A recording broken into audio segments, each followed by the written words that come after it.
All right, so it is preview time here on the Red and Blue Rivalry Podcast. And so we'll start with your game, man. The San Francisco 49ers are traveling to Cincinnati to take on the Bengals. What are you looking forward to this week for their matchup? I'm looking forward to seeing the continuation of this defensive line. You know, I've always had this feeling of like elite players, when they go against another elite players, they kind of stalemate. Got an elite wide receiver, an elite corner. The corner will shut the wide receiver down a little bit. Wide receiver will get his, but you should see the elite player dominate the average, the below average. And I think that's what you want to see here. Nick Bosa is supposed to be an elite defensive end, and he showed that you're supposed to do what you do, and he dominated the Bucs offensive line, their tackles. Now I expect him to do the same thing against the Bengals. The Bengals tackles are not that great. I think they're a little bit better than the Bucs, but at the end of the day, I expect Bosa, Buckner, Armstead, Solomon Thomas, D. Ford to continue to wreak havoc, to continue to make Andy Dalton, who's not as mobile as Jameis, Yeah. And he's working with limited weapons too. You got a hobbled, Joe Mixon, AJ Green's out, so I expect that defense to continue to kind of make their strides and continue to improve. And the offense, I just want to see them one thing, just get the running game going. That's what I really want to see. So no fear of this new Taylor, quote unquote, made offense in Cincinnati? This is an offense that Shanahan knows that he's seen with McVay. Yeah. That he helped build. He's part of the kind of the brain trust. But the Red Rifle, man, he had 400 yards plus passing. Doesn't concern you a bit? I mean, he's a better passer than Jameis. Yeah, I agree he's a better passer. But I just think that you look at the Seahawks, I just don't think their pass rush could get there. And it's interesting that, you look at what they were able to do. I think they caught the Seahawks off guard a little bit. I don't think they were ready for what, again, it's the first game. So you never know with these new coaches what that's going to look like, Right. Pete Carroll didn't know how to set up his defense. He had maybe ideas, but he didn't know exactly what, Zach Taylor was going to bring to it. Now I've got a game tape. It's at least one game. Something. Yeah, it's something to see how they set up their formations, their splits, rotations, all that stuff. That's going to help Shanahan and Saleh build that defense out. So I hear you talking up the defense a lot. And look, the talent is definitely, in my opinion, on the defensive side of the ball for Frisco. But how confident are you that this offense can get back on track in week 2? I'm going to be honest. I think a little bit. It's going to be baby steps with that offense. It's going to be because you're going from Ndamukong Suh and Vita Vea, right? Vita Vea, there you go. Thank you. Samoan names, man. Yeah. They get you. Now you're going to, Geno Atkins and Carlos Dunlap. Yeah. Who are formidable against the run in their own right. For some reason, Shanahan wanted to kind of try to establish the run inside, which I didn't understand. I hope he continues to go back to what he did before, which was the outside zone, and kind of stretch them to kind of run away from Dunlap, run away from Atkins, bootlegs off of that, because I think it's just going to be Breida this week, right? Because Coleman. Yeah, I think Breida, and then they're bringing up the off their practice squad, Jeff Wilson, who had some playing time with them last year. You have Raheem Mostert, who kind of came on as a special teams guy, who's got some speed. I mean, these guys are fast. Say what you will about their abilities, like they're not. They're kind of like the Raiders and Madden a few years back. Yes, it's just all speed. All speed to the corner. So I really am hoping to finally see this offense kind of take another step. I would love to see some consistency. If I could, rank what I would love to see is the defense continue to roll. Penalties come down because that was inexcusable. And pre-snap. You shouldn't have pre-snap penalties are the worst in my opinion. Right. Because there's no business having them. Right. It's sloppy. Yeah. What do you mean you're not lined up right? That's ridiculous.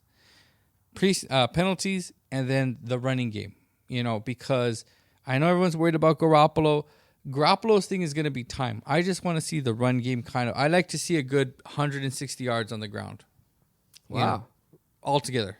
Not one back, but between Mostert and them. I really expect them to kind of I don't expect Garoppolo to have this great passing game again either. I think he'll probably pass if everything goes well. 200 yards. I expect them to roll at least 300 yards of offense. I don't think I'm asking a lot for that. No, I don't think that's out of the question. So, I mean, do you think they win this game handily? See, that I kind of want to lean towards, People didn't think they were going to beat the Bucs by more than 3, and they beat them by 14.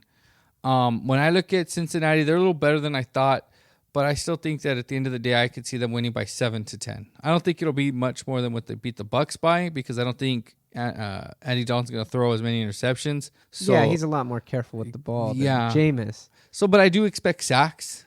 Yeah. And I do expect, that meaning punts, low-scoring game. So I can see a, 20-10 or 21. Really? Yeah, because like I said, if this was AJ Green and this was Joe Mixon healthy, then I think that would be a different story. But much like the other one, I think it's going to be more of a defensive battle. Yeah, right. I think Cincinnati's got the weapons, even with AJ Green, Joe Mixon, where you have to be worried about them. They still have Ross, he's like a 4-2 dude. Yeah, he was making plays. It's a big play guy. It's a big play threat that you guys are going to have to respect on defense. You mentioned your defensive backs are young, still learning the game, still getting comfortable. Yeah. It just takes one bad play, one misread. Yeah. And he can cost you 6 points. So I give them I give them a fight. I think Cincinnati's really going to give San Francisco a fight, because I think Dalton has it from the shoulders up, where Jameis doesn't, man. Jameis is going to turn the ball over in the red zone. That's just who Jameis is. He's shown, believe him by now. He's been in the league long enough for us to know exactly who he is. And Dalton, with this new tailor-made offense, man, he looked good. 400 yards passing. I don't think it's going to be a cakewalk by any stretch of the imagination. I'm even going to go so far as to say I can see Cincinnati possibly winning this game. I do agree with you, though. I took San Francisco, because I think San Francisco's defense should be able to get after average at best offensive line, and that's giving the Cincinnati Bengals something. And I think as long as you rattle him, you can force him into a mistake or two, and that's all you guys need, as long as your offense is efficient. Yeah, and that's the thing is, like I said, no pick sixes. And then you want to see kind of how Kyle Shanahan, because this game, a lot of the negativity for the first time in his tenure here was on his play calling. His play calling was they felt that it was, and it looked, watching the game against the Bucs. Do you think he's lost confidence in Jimmy Garoppolo a little bit? You think he's reining him in a little bit? I think he's still trying to see where he's at. Yeah.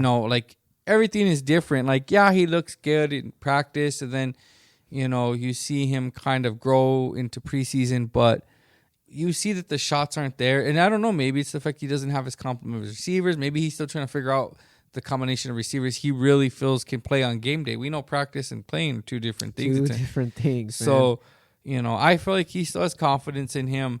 I think he still believes in him, because at the end of the day, Garoppolo still made enough plays there to win the game for them. He's able to move the ball down the field, the great pass to Richie James, and I think that he's going to grow on that. But it's not going to be like this.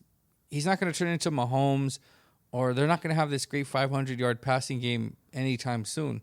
It's going to be, you realize this team early on, defense, run, play action, quick shots, kind of methodical down the field, field goal, couple touchdowns, and then that's going to be it. Yeah. Overall, I do think San Francisco should win this game, and I'm sure you'd be pretty happy to see Frisco start 2-0. Oh my God, I can't You're remember already matching half the win total from last season. There's not much to complain about if you're doing that.